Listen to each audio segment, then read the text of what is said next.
जय हिंद दोस्तों, स्वागत है आप सभी का एक बार फिर से हमारे YouTube चैनल दी कॉपी पेन में। तो आज हम लोग बात करेंगे लॉर्ड मैकाले की शिक्षा नीति। ठीक, लॉर्ड मैकाले की शिक्षा नीति ये हमारा थर्ड लेसन है और इससे पहले 2 लेसन कंप्लीट हो चुके हैं। तो ये लेसन जो है इसमें कुछ इम्पोर्टेंट प्रश्न है और उन्हीं प्रश्नों के माध्यम से हम इस पूरे लेसन को कवर करने वाले हैं। तो चलिए एक एक प्रश्न और उनके उत्तर देखते हैं और साथ में समझते हैं कि इस लेसन में है क्या। लॉर्ड मैकाले की शिक्षा नीति से पेपर में कहाँ से क्वेश्चन बनेंगे। ठीक, साथ ही में यहाँ बेंटिक, ऑकलैंड एवं एडम से रिलेटेड पॉइंट्स भी, एजुकेशन से रिलेटेड पॉइंट भी यहाँ पे पढ़ेंगे। पहला जो प्रश्न है, ठीक है, पहला जो प्रश्न है वो क्या है कि मैकाले की शिक्षा नीति दोषपूर्ण। मैकाले की जो शिक्षा नीति है, ठीक, मैकाले की शिक्षा नीति दोषपूर्ण होने के बावजूद इसका तत्कालीन भारतीय शिक्षा प्रणाली पर क्या दूरगामी प्रभाव पड़ा। ठीक, मतलब मैकाले की जो शिक्षा नीति वो दोषपूर्ण तो थी, लेकिन भारतीय शिक्षा प्रणाली पर दूरगामी प्रभाव क्या पड़ा, इस पर बात करनी है। यह प्रश्न ऐसे भी बन सकता है कि भारतीय शिक्षा में मैकाले के योगदान की चर्चा कीजिए। तो पढ़ते हैं कि भारतीय शिक्षा को मैकाले का योगदान। तो भारतीय शिक्षा के इतिहास में मैकाले का क्या योगदान रहा, इस विषय में विद्वानों में मतभेद है। क्योंकि भाई देखिए, तरह तरह के विद्वान रहते हैं और उनके विचार भी होते हैं, वो अलग अलग होते हैं। तो इसलिए कोई किसी बात को सही कहता है तो किसी के अकॉर्डिंग वही बात उसके विचारों के पैमाने पर सही नहीं उतरती है तो वो गलत हो जाती है। तो इसलिए दोनों विद्वानों में क्या हो जाता है, या कई विद्वानों में आपस में मतभेद हो जाते हैं।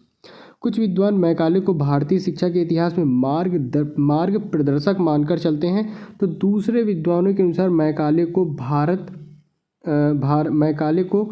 जो भारत है ना, वो भारत को दास्ता की जंजीर में जकड़ने के लिए उत्तरदायी माना जाता है।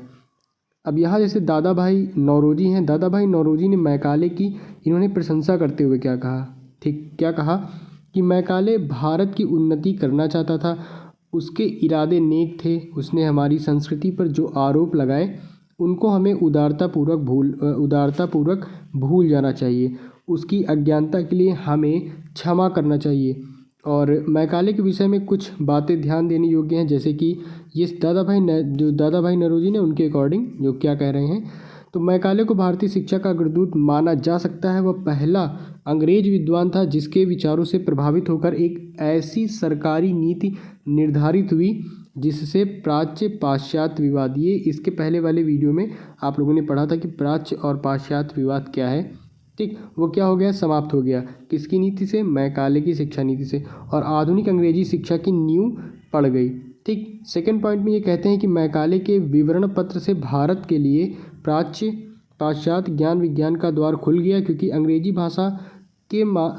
भाषा को माध्यम के रूप में स्वीकृत किए जाने पर पाश्चात्य वैज्ञानिक ज्ञान भारतीयों के लिए सुलभ हो गया। थर्ड पॉइंट है कि अंग्रेजी शिक्षा ने भारतीय जनता में समानता, स्वतंत्रता और बंधुत्व की भावना उत्पन्न करके उनमें राजनैतिक जागृति उत्पन्न की। यदि भारत में अंग्रेजी शिक्षा का प्रादुर्भाव न हुआ होता तो भारत में स्वतंत्रता संग्राम कभी न छिड़ता। तो ये कुछ पॉइंट्स थे मैकाले के विषय में दादा भाई नौरोजी के अनुसार। और मैकाले के विवरण पत्र में कुछ कमियां भी थी, ठीक, उसकी सिफारिशों को मान लेने पर भारतीय जनता पर कुछ दुष्प्रभाव भी पड़े, देखते हैं। तो इसी के अंतर्गत पॉइंट्स आते हैं मैकाले की आलोचना। ठीक, मैकाले की आलोचना देखते हैं कि पहला है कि मैकाले ने विदेशी भाषा के माध्यम से पाश्चात्य सभ्यता को भारत पर थोपने का प्रयत्न किया। ये पॉइंट्स इसके आलोचना में आते हैं। ओके, इसका सबसे बुरा परिणाम यह हुआ कि हम अंग्रेजी शिक्षा पाकर पाश्चात्य सभ्यता की ओर झुके और अपनी संस्कृति को भुला बैठे। सेकंड है कि विवरण पत्र में भारतीय भाषाओं का अपमान किया गया। भारत में ऐसी और भी भाषाएं थी जो विकसित और समृद्ध थी, लेकिन मैकाले को सभी भारतीय भाषाएं गंवारू और घटिया मालूम होती थी, यह उसकी भूल थी। मैकाले ने इस आरोप के कारण भारतीय भाषाओं का विकास रुक गया और अंग्रेजी भी जनसाधारण की भाषा न बन सकी। अगला पॉइंट है कि संपूर्ण भारतीय साहित्य मैकाले की दृष्टि में निकृष्ट था। मैकाले ने प्राच्य साहित्य का ऐसा अपमान किया जिसे भुलाया नहीं जा सकता। वेद, उपनिषद और संस्कृत भाषा का अपार साहित्य उसको तुच्छ मालूम हुआ। सच्चाई तो यह है कि मैकाले 17वीं शताब्दी से पूर्व के भारतीय इतिहास से अनभिज्ञ था। वह हमारे धर्म, दर्शन और कला से पूर्ण अपरिचित था। अगला पॉइंट है इसकी आलोचना में कि मैकाले ने अपने विवरण पत्र में लिखा था, हमें भारत में ऐसा वर्ग बनाना चाहिए जो रक्त और वर्ण से, तो ये पॉइंट आप याद कर लीजिएगा कि रक्त और वर्ण में भारतीय किंतु रुचियों, नैतिक आदर्शों और बुद्धि में अंग्रेज हों। ये किसका कथन है? मैकाले का कथन है भारतीयों के संदर्भ में कि भारतीय क्या हो, मतलब रक्त और वर्ण से तो भारतीय हो, लेकिन जो उनकी रुचियां हैं, नैतिकता है, आदर्श और बुद्धि से क्या हो, वो अंग्रेज हों। इस बात से स्पष्ट होता है कि मैकाले भारत में एक ऐसा वर्ग उत्पन्न करना चाहता था जो पाश्चात्य सभ्यता का उपासक और ब्रिटिश शासक का भक्त बनकर अंग्रेजी राज्य की जड़ों को मजबूत करने में अपनी सरकारी मदद कर सके। ठीक, तो यहाँ पे 4 पॉइंट हो चुके हैं। अब 5वां पॉइंट है कि मैकाले ने अंग्रेजी शिक्षा, ठीक, मैकाले ने अंग्रेजी शिक्षा का उद्देश्य उच्च वर्ग को शिक्षित करना माना। उसने निस्यंदन मतलब फिल्ट्रेशन थ्योरी सिद्धांत का प्रतिपादन किया। अभी नीचे आएगा ये क्वेश्चन, तब वहाँ पे समझ लेंगे, जिसके अनुसार अंग्रेजी शिक्षा केवल उच्च वर्ग के लोगों को दी जानी चाहिए और यह आशा करनी चाहिए कि भाई यहाँ शिक्षा छन छन कर निम्न वर्ग के लोगों तक पहुँच जाएगी। मैकाले की शिक्षा नीति का यह परिणाम हुआ कि शिक्षित वर्ग और जनसाधारण के बीच खाई उत्पन्न हो गई। शिक्षित वर्ग सरकार के साथ मिलकर सीधी सादी भारतीय जनता का शोषण करने लगे। तो निस्यंदन या फिल्ट्रेशन थ्योरी आप लोगों ने समझी, मतलब मैकाले ने कहा था कि भाई जो इंग्लिश लैंग्वेज है, ठीक, इंग्लिश जो लैंग्वेज है, इंग्लिश लैंग्वेज जो उच्च वर्ग के लोग हैं, ठीक, जो हाई सोसाइटी है, हाई क्लास या टॉप क्लास के लोग हैं, ठीक, मतलब जो उच्च वर्ग के लोग हैं उनको शिक्षित कर दो, तो वो धीरे धीरे क्या होगी भाई, छन छन कर नीचे आ जाएगी। छन का मतलब कोई भाषा है, कोई छन्नी में नहीं छानी जा रही है। आप एक एग्जाम्पल के माध्यम से समझिए, जैसे कि इस समय एग्जाम्पल आप लेते हैं, फिल्म का लेते हैं, कोई मूवी का लेते हैं।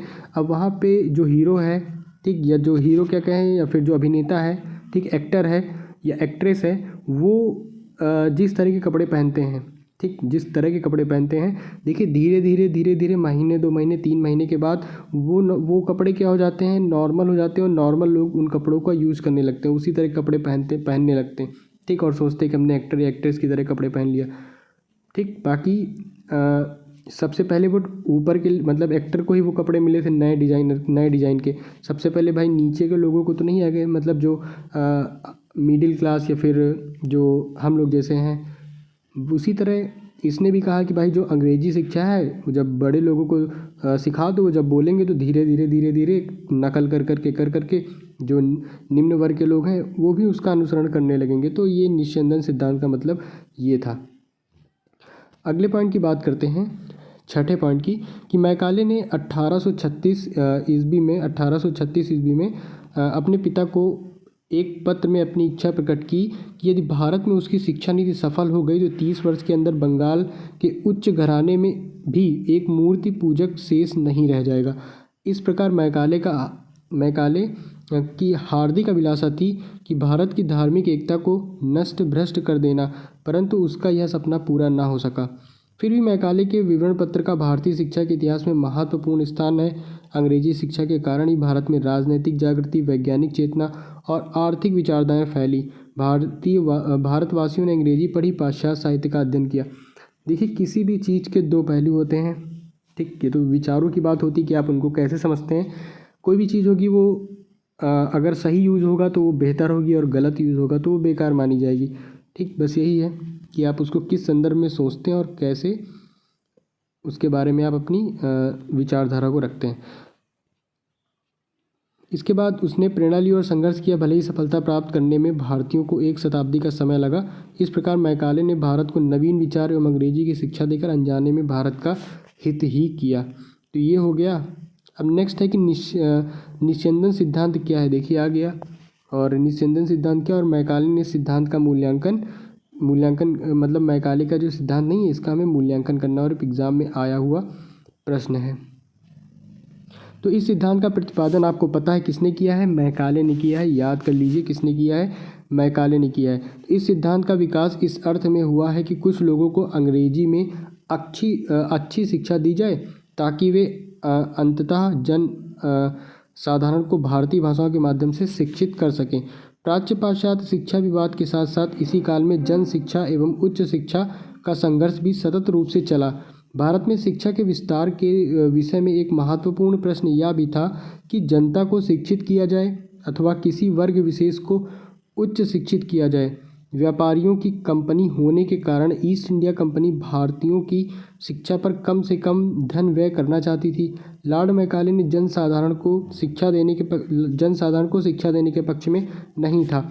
उसका विचार था कि उच्च वर्ग का निर्माण अति आवश्यक है जो शिक्षा पाने के बाद हमारे बीच दुभाषीय के रूप में कार्य कर सके। 1837 में उसने लिखा है कि वर्तमान समय में, ठीक, क्या लिखा है कि वर्तमान समय में हमारा उद्देश्य निम्न वर्ग के लोगों को प्रत्यक्ष रूप से शिक्षा देना नहीं, बल्कि हमारा उद्देश्य ऐसे वर्ग का निर्माण करना है जो अपने देशवासियों में उस शिक्षा का कुछ अंश वितरित कर सके जो हमने उसे दी है। इसलिए वह उच्च वर्ग के संपन्न लोगों को शिक्षा प्रदान करना चाहता था। उसने यह सिद्धांत प्रतिपादित किया कि शिक्षा की व्यवस्था केवल उच्च वर्ग के व्यक्तियों के लिए की जाए, जहाँ से वह स्वतः ही धीरे धीरे छन कर निम्न वर्ग तक पहुँच जाएगी। ठीक, अभी हमने आपको ये समझाया था तो आप वहाँ पे समझ गए होंगे, एक बार पढ़ लीजिए तो और समझ में आ जाएगा। इस प्रकार इस सिद्धांत को अधोगामी निस्यंदन सिद्धांत अथवा निम्नवत छन्नीकरण का सिद्धांत या डाउनवर्ड फिल्ट्रेशन थ्योरी कहा जाता है। छनाई से तात्पर्य किसी द्रव का छन छन कर नीचे जाने से है।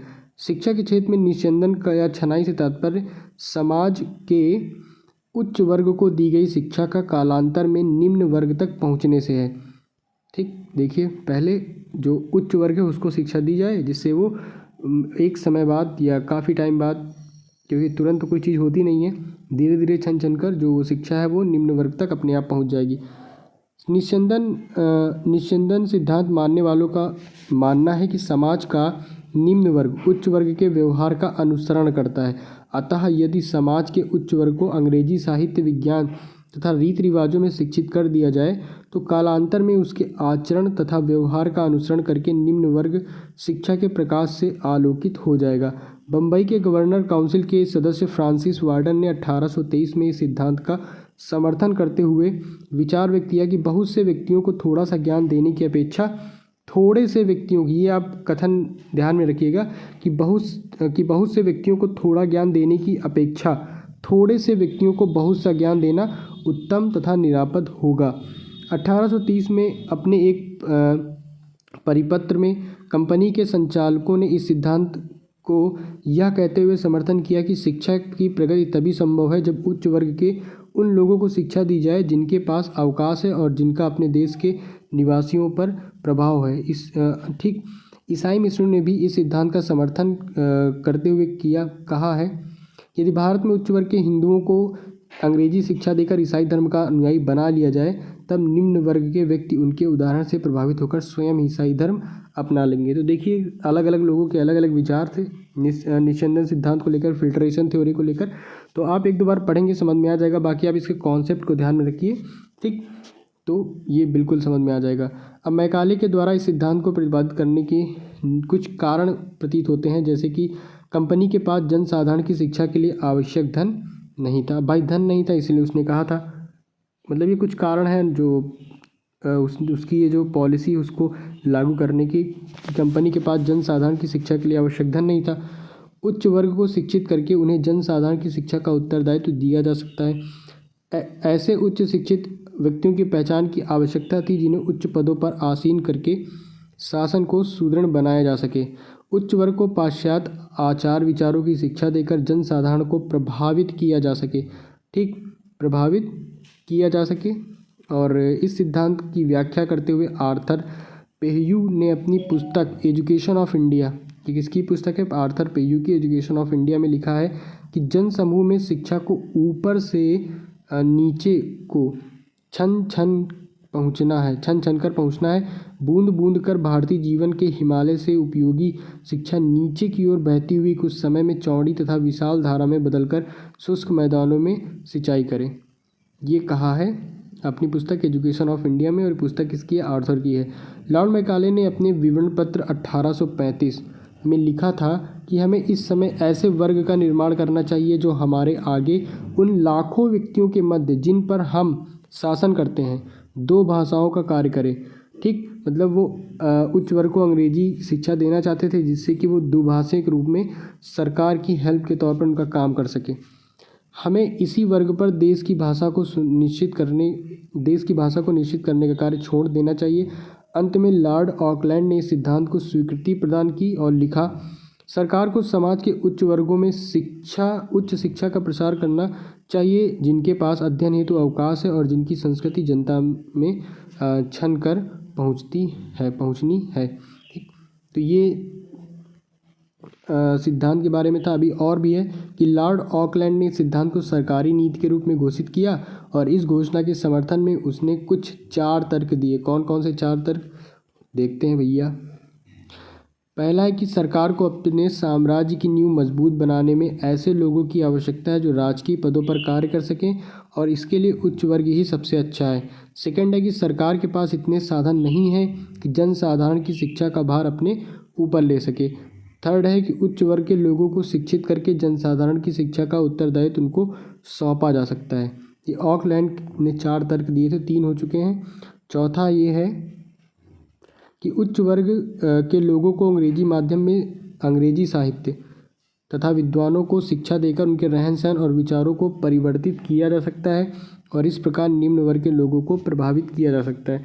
ठीक, आज के इस सेंस में देख लीजिए, अगर कोई बड़ा आदमी है, ठीक, वो मान लीजिए अच्छी बाइक चलता है, अच्छी कार चलता है, अच्छे कपड़े पहनता है, तो जो निम्न वर्ग के भी लोग होते हैं ना उनको फॉलो करते हैं। भले उनके पास रहने खाने के लिए पैसा ना हो लेकिन कहीं से जुगाड़ करके फॉलो करते हैं। आपने देखा होगा आसपास, या फिर मतलब ज़रूरी नहीं कि हर व्यक्ति ही करे लेकिन अधिकतर करते हैं, फॉलो करते हैं। ठीक, आपने देखा होगा और आप इससे काफ़ी परिचित होंगे। अगला प्रश्न है कि निस्यंदन सिद्धांतों की आलोचना करिए। ठीक, तो निस्यंदन सिद्धांत के पक्ष तथा विपक्ष में कुछ तर्क कहे जा सकते हैं। तो सबसे पहले विपक्ष में देख लेते हैं कौन सी बातें हैं निस्यंदन सिद्धांतों में। तो पहला पॉइंट है कि यदि यह सिद्धांत सही मान लिया जाए, मतलब मान लो भाई ये सिद्धांत क्या है, सही है। ठीक, तो ज्ञान का प्रसार उच्च स्तर के व्यक्ति ही करते हैं। तो भारत में उच्च वर्ग के ऐसे कितने व्यक्ति हैं जो शिक्षा का प्रसार जन समुदाय में करना चाहेंगे। ये भी तो हो सकता है कि ज़रूरी थोड़ी ना कि भाई आप उच्च वर्ग को शिक्षा दे दो और वो निम्न वर्ग को शिक्षा पहुंच जाए, ऐसा कुछ कंफर्म तो नहीं है ना। तो यही कह रहा है।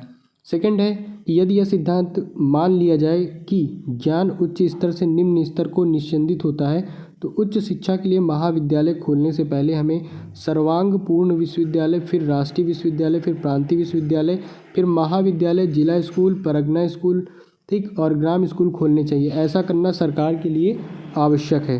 थर्ड जो हमारा पॉइंट है कि निस्यंदन सिद्धांत की यह मान्यता निराधार और गलत है। यह संपूर्ण देश अपने निवासियों के बौद्धिक तथा नैतिक विकास के लिए हमारे सरकार के ऊपर ही आश्रित है। देश में उस समय जब निस्यंदन सिद्धांत को मान्यता दी जा रही थी, हिंदू तथा मुसलमान दोनों जातियों की ऐसी अनेक शिक्षण संस्थाएं चल रही थी जो लोक शिक्षा में लगी थी। उनकी उपेक्षा करने से यही प्रतीत होता है कि सरकार में दूरदर्शिता का अभाव था। ठीक, और भी तर्क देखते हैं। चौथा है, ठीक, इसके बाद इसके पक्ष में बात करेंगे। फोर्थ है कि जिस दृष्टिकोण से यह सिद्धांत अपनाया गया उससे सरकार को आगे चलकर सफलता न मिल सकी। उच्च वर्ग के लोग निम्न वर्ग के लोगों को शिक्षित करने की अपेक्षा उनका शोषण करने लगे। अंग्रेजी शिक्षा उच्च वर्ग तथा अशिक्षित अथवा धर्म शिक्षित निम्न वर्ग के बीच गहरी खाई बनती चली गई। ठीक, तो ये तो हम लोगों ने विपक्ष में बात कर ली है। अब हम लोग बात करेंगे पक्ष में। ठीक, इस सिद्धांत के पक्ष में बात करेंगे। तो पहला है कि निस्यंदन का सिद्धांत उस समय कंपनी की सरकार के लिए उपयोगी था। उसे अपने छोटे से छोटी नौकरियों तथा सेवाओं के लिए इंग्लैंड से अंग्रेज भारत लाने पड़ते थे, जिससे प्रशासन में अधिक धनराशि व्यय हो जाती थी। इसलिए कुछ भारतीयों को उच्च शिक्षा देना अनिवार्य हो गया था। इसके बाद कंपनी के संचालकों का यह सोचना भी उचित था कि यदि कुछ चुने हुए व्यक्तियों को उच्च शिक्षा दे दी जाए तो वे सरकार के हितैषी बनकर सरकारी सेवा कर सकते हैं। सरकार का यह निर्णय उस समय तक उचित ही था क्योंकि सरकार अपने साम्राज्य की जड़ें गहरी करने में लगी थी। ठीक, अंग्रेजी सरकार जो उस समय थी, लोक शिक्षा के द्वारा इस उद्देश्य की पूर्ति नहीं हो सकती थी। थर्ड जो पक्ष में तर्क था वो ये है कि सरकार के पास इतना धन नहीं था कि वो लोक शिक्षा का भार अपने ऊपर ले। कंपनी भारतीयों को शिक्षा के ऊपर जितना धन व्यय कर सकती थी वह तो उच्च वर्ग के कुछ लोगों को भी शिक्षित करने के लिए पर्याप्त नहीं था। तो ये पक्ष और विपक्ष में आपने कुछ पॉइंट देखे, दो पॉइंट्स आप याद कर सकते हैं इस संदर्भ में, बिल्कुल ईजी है, समझ में आ जाएगा। अब ये अगला जो प्रश्न है कि बेंटिक शिक्षा नीति की प्रमुख बातें क्या थी। अब देखते हैं कि भाई इस नीति की प्रमुख बातें क्या थी। तो यह भारत में ब्रिटिश सरकार की शिक्षा नीति को स्पष्ट करने वाली पहली सरकारी घोषणा थी, जिससे प्राच्य और पाश्चात्य शिक्षा विवाद जो है वो समाप्त हुआ, परंतु यह समाप्ति अल्पकालीन थी। लॉर्ड विलियम बेंटिक ने मैकाले के विवरण पत्र से सहमत होकर अपनी शिक्षा नीति बनाई, जिनकी प्रमुख बातें इस प्रकार थी। अब यहाँ पे कुछ बातें देखते हैं, कौन कौन सी बातें हैं। तो सबसे पहले है कि प्राच्य विद्यालयों को न भंग किया जाए तथा उनके शिक्षकों को व छात्रों को पूर्व की भांति वेतन व छात्रवृत्तियां दी जाए। शिक्षा के लिए स्वीकृत धनराशि को भारत में यूरोपीय साहित्य का व विज्ञान के प्रचार हेतु अंग्रेजी शिक्षा पर खर्च किया जाए। थर्ड है कि प्राच्य भाषाओं में भविष्य में कोई पुस्तक न छापी जाए। फोर्थ, इस उपाय से बचने वाली धनराशि को अंग्रेजी भाषा के माध्यम से पाश्चात्य साहित्य व विज्ञान के प्रसार हेतु खर्च किया जाए। और विज्ञप्ति प्रकाशन के 13 दिन बाद जो है बेंटिक इंग्लैंड चला गया व ऑकलैंड भारत का गवर्नर बन गया। तो ये नीतियाँ थी, कुछ बातें थी उसकी नीतियों के संदर्भ में।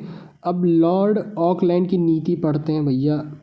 लॉर्ड ऑकलैंड की नीति से क्या अभिप्राय है। तो मैकाले के विवरण पत्र में घोषित शिक्षा नीति की लॉर्ड बेंटिक की स्वीकृति ने भारतीय शिक्षा को एक निश्चित दिशा तो प्रदान की, परंतु यह प्राच्य पाश्चात्य विवाद को समाप्त ना कर सकी। उसके प्रकाशन के 13वें दिन ही लॉर्ड बेंटिक ने त्यागपत्र दे दिया तथा लॉर्ड ऑकलैंड को उसका उत्तराधिकारी बनाया गया। बेंटिक के जाने के बाद प्राच्यवादियों ने अपना आंदोलन पुनः शुरू कर दिया। वे मैकाले के विवरण पत्र तथा बेंटिक के आदेश पत्र से संतुष्ट नहीं थे। लॉर्ड ऑकलैंड ने स्थिति को अत्यंत गंभीर पाया। लगभग 4 वर्षों तक उसने इस विवाद के कारणों का अध्ययन किया। वह इस निष्कर्ष पर पहुंचा कि इस विवाद का मुख्य कारण प्राच्य शिक्षा पर कम धन का व्यय किया जाना है तथा यदि प्राच्य शिक्षा पर कुछ धन अधिक व्यय किया जाएगा तब प्राच्यवादी संतुष्ट हो जाएंगे। इस विश्वास के अनुरूप उसने 24 नवंबर 1839 को एक विवरण पत्र प्रकाशित किया, जिसमें उसने प्राच्य शिक्षा के लिए 31,000 रुपये वार्षिक की धनराशि स्वीकृत की। ऑकलैंड की इस घोषणा से प्राच्य शिक्षावादियों को खुश कर दिया और इस प्रकार मैकाले के विवरण पत्र की स्वीकृति से उत्पन्न उग्र विवाद को लॉर्ड ऑकलैंड ने सन 1839 में अपने विवेकपूर्ण निर्णय अर्थात प्राच्य शिक्षा को भी संतुलित व विवेक समान प्रोत्साहन देने के आदेश से समाप्त कर दिया।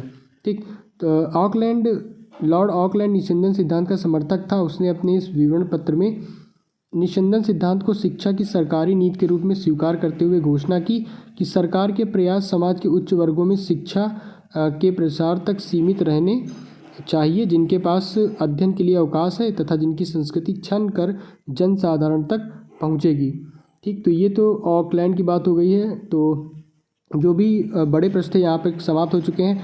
अब हम कुछ अति लघुत्तरीय प्रश्नों की चर्चा करेंगे जो इम्पॉर्टेंट होते हैं पेपर के लिए और अक्सर प्रश्न जो होते हैं वो रिपीट भी हो जाते हैं, तो इसलिए जो अति लघुत्तरीय प्रश्न है उनको तो आप ध्यान से पढ़िएगा। मैकाले ने अपना विवरण पत्र का प्रस्तुत किया 2 फरवरी 1835 को। ठीक, मैकाले ने अंग्रेजी साहित्य के विषय में क्या कहा। तो मैकाले ने अंग्रेजी साहित्य की महिमा का गुणगान करते हुए कहा कि अंग्रेजी के पुस्तकालय की एक अलमारी के बराबर ही समस्त संस्कृत एवं अरबी का साहित्य है। ठीक, नेक्स्ट जो हमारा प्रश्न है कि वुड घोषणा पत्र के आधार पर कंपनी ने शिक्षा नीति कब घोषित की। ये 19 जुलाई 1854 को। फोर्थ है कि दादा भाई नौरोजी ने मैकाले के विषय में क्या लिखा।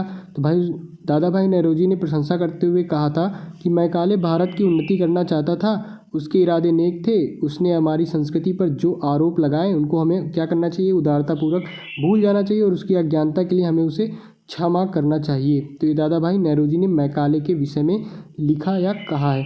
मैकाले के द्वारा अपने विवरण पत्र में कौन सा ध्येय वाक्य लिखा गया। ठीक है, देखिए ये सारे आए हुए क्वेश्चन हैं।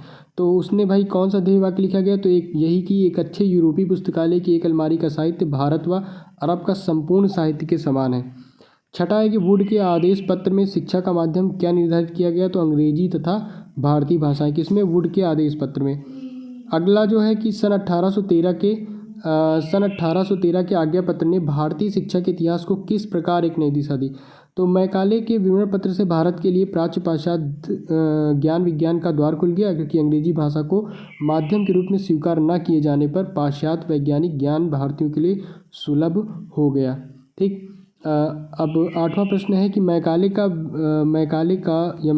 विवरण पत्र से परिणाम क्या, बुरे परिणाम क्या हुए, तो मैकाले ने विदेशी भाषा के माध्यम से पाश्चात्य सभ्यता को भारत पर थोपने का प्रयत्न किया। इसका सबसे बुरा परिणाम यह हुआ कि हम अंग्रेजी शिक्षा पाकर पाश्चात्य सभ्यता की ओर झुके और अपनी संस्कृति को भुला बैठे। ठीक, नाइन्थ है कि विवरण पत्र में भारतीय भाषाओं के विषय में क्या लिखा, तो विवरण पत्र में भारतीय भाषाओं का अपमान किया गया।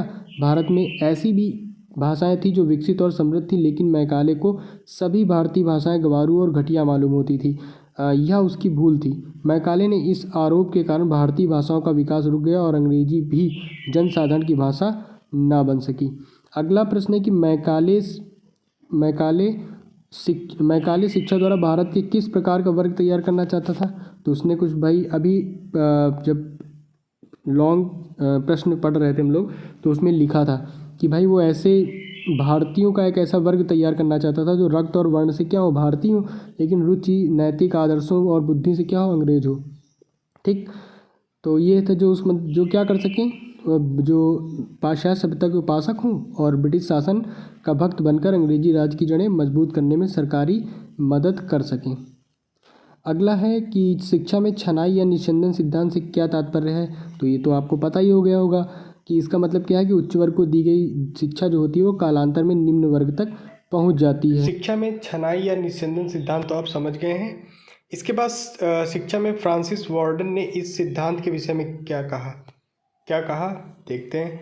तो भाई बम्बई के गवर्नर काउंसिल के सदस्य फ्रांसिस वार्डन ने 1823 में इस सिद्धांत का समर्थन करते हुए विचार व्यक्त किया कि बहुत से व्यक्तियों को